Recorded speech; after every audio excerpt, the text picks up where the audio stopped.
Julurde maɓɓitaama haa nder berniwol ngawndere.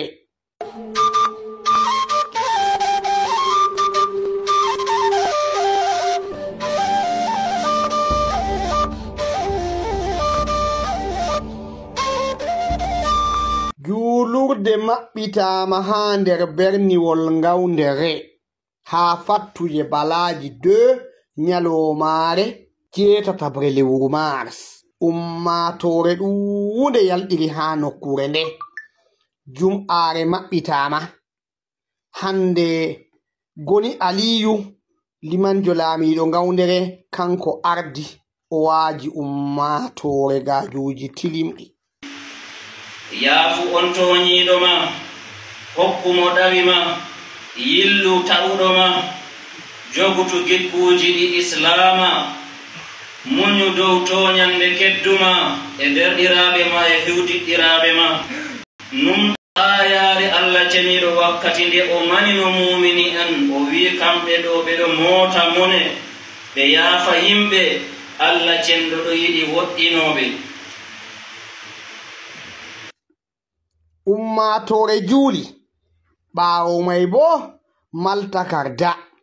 Laamiiɗo hoosi boliiɗe o yottini boliiɗe laamiiɗo.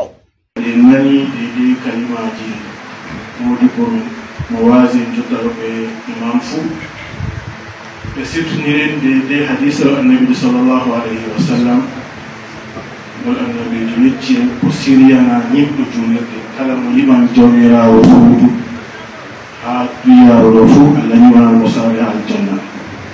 Kadi en nanino ɗum ko ɗum pa sappo solli.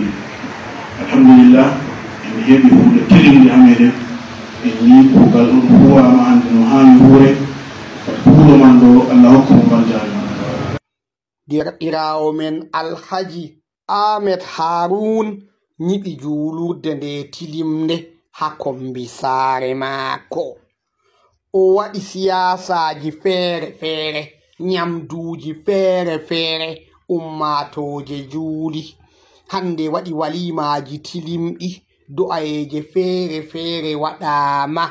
Kala warɓe fuu ɓe ɗo yetta Alhaji Ahmed Harun be kuuɗe tilimɗe ɗe o huwi, diga moodiɓɓe ɓe waaji, diga liman en ɓe ɗo yetta mo deydey nyiɓugo suudu Allah ceniiɗo ngam yaarugo diina Allah ceniiɗo yeeso.